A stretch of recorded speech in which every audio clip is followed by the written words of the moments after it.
Hello. Hello. We are doing like perfect pan fried fish today, which Tom's got all the skills. I just copy him, and then hopefully when you learn this technique you will too. It means that when you cook fish you'll get a really crispy skin side. Hey, Yeah, it's that real crispy snapper kind of. delicious. Yeah, super Flavorful. versatile. Do it with lots of different fish, and it's a great technique to have in your kind of toolkit, right? We're using snapper today. I'll just lift it up with the skin on. So when you go and get fish from wherever you get your fish, try and get the skin on. Hey, why would you say that is a good idea? Well, I mean, some fishmongers you'll be able to buy a whole fish and then they can break it down for you there. If you keep the skin on, it's just easier to cook for this technique. Okay, so we've got snapper today. We're using snapper, but any white fish, hey.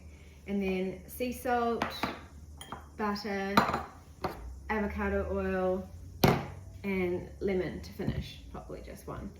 So first step is what? Patting it down, right? Yeah, I guess, you want to have it a really nice dry skin. So the whole fillet should be actually dry. So you basically just get a paper towel and do what Tom's doing, which is pat the whole fish down so it's not slippery. Yeah. That's quite key, hey? And then flaky salt is really key. What that does is going to give us a really nice crust, and it will let the oil come in underneath or between the pan and the skin. That's what will make it really crisp. I've never thought of it like that before. It's good. He's using quite a bit, so like I would say two big pinches. Yeah, and you can quite a lot on the skin side, and then you'd go less on the flesh side. Hey. Yeah, maybe even not season the underside. Yeah. Oh, okay. Because it is quite a big surface area. I'll put this on. Yeah. Do you want it on? Yeah. And then we're going to fry in avocado oil today. We've got this beautiful oil here from the Avo Keeper. Tom was given this, but it's amazing for frying at a higher smoke point. For us, we often use olive oil anyway, but I would say avocado is superior for frying. Okay. Yes, higher smoke point. Yeah. It's cold pressed, so it's just delicious. So we're going to use a good kind of glug on that. So you guys can see the pan in the distance, but that was like a large glug. So the pan's kind of shimmering. I'll bring it over. You can kind of see. It's very hot. You want it to be hot. I'm going to put it back on to do the... I'll just show you, we're going to put the skin side down, just kind of drape it like that.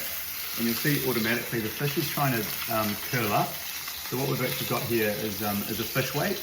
And that's a stainless steel. You can use... You use a pot, like a heavy base pot if you don't have a fish weight. And then that just sits on top like so. You can't really see it, but... You can put it back on. So that just helps to flatten the fillet, I think. Yeah, flattens the skin so the whole fillet or the whole piece of skin is in contact with the pan, which is really important because we want to get that nice kind of crispness on the skin. As I've mentioned, if you don't have a fish weight, you can just use the bottom of a lightly oiled pan and you kind of just hold it down, or even like a spatula. Yeah, you can sometimes do this even yourself. your hand. Your hand. So it's cooking for about 2 to 3 minutes, and Tom's going to explain how you check for doneness. So what we've got so far is we're patting it down so it's dry. We're salting it. We are putting it in a very hot pan, so it's like the oil kind of shimmering. That's the visual quality you want to look for. And then you're putting it skin side down with a weight on top. So where's your weight from, your fish weight? You can find these through the St. Peter website, through the Gosnellan website. I'm not sure if there's any in New Zealand, but we'll put a link in the video. So if you want, you can buy them. They're great gifts. And otherwise, pot's fine. Like I've used a pot multiple times. I've used a spatula and just held it there manually. How long, Tom, do you keep it skin side down? I try not to go for time, but what I'm actually looking for is, I'll bring it over, is for the fillet to be sort of about 70% of the way cooked the way through. So you can see around the edges it starts to, that translucent flesh starts becoming kind of like a milkier colour. So at this point, in about maybe half a minute, I'll add the butter. And why do we add butter at the end? Butter is amazing at, it's an amazing fat, it's got lots of flavour. The milk solids and the fat and the butter kind of do this beautiful thing where they caramelise. And then what we're going to do is actually, once it's caramelised, we take the fish out and we'll deglaze the pan with a little bit of lemon juice. Yeah, so And that's going to create a beautiful close, right? sort of lemon butter sauce. Okay, we're close. Tom's excited. He loves cooking fish, obviously. He's really good at it, and we can all be better at it too. So the butter's going in, and it's foaming immediately. Yeah, That's just swirl it around the pan there. But that's a good indication of how hot the pan is, that the butter starts to bubble and foam. Oh yeah, listen to that, that's just glorious. Okay, It's sort of having a bit of a bath in there. quite a bit, like 2 or 3 cubes, and then it just foams up straight away. If it's not foaming, it's probably not hot enough, okay? Yeah, totally. And we'll grab a little spoon out. Okay. And at this point, you don't need too much more heat in the pan, but what you can do is just start to baste the top side of the fillet. It smells so good. Yeah, It's looks good. It's looking Sounds good. And then Smells when you're this is such a chef hack. When you're spooning the butter, the foaming butter onto the top side of the fish, it just absorbs all of that deliciousness. Okay, so are we nearly? Yeah, so the butter's actually perfectly golden. We don't want to give the pan too much more heat. We're just using the residual heat in the pan. With cooking any meats, residual heat's like a really great thing to master. So you're going really high heat at the start, getting the crispy skin, and then you're pulling it almost off the heat entirely, right? To do this part. That's why Tom's brought the pan over. And then what? I'm actually not going to go back to the heat. I'm actually just going to release it with fish slice. This is Sophie's grandmother's. This is my favourite spatula. It's a cool spatula. We'll flip it over. Oh my gosh. See, look how golden that is. That's perfect. And then we're leaning. Squeeze. We'll give it a little bit more of a base, and then we might pop it on the plate.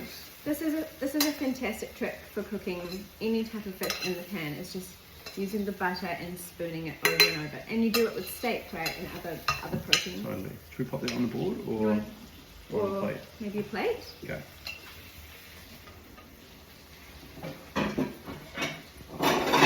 Okay.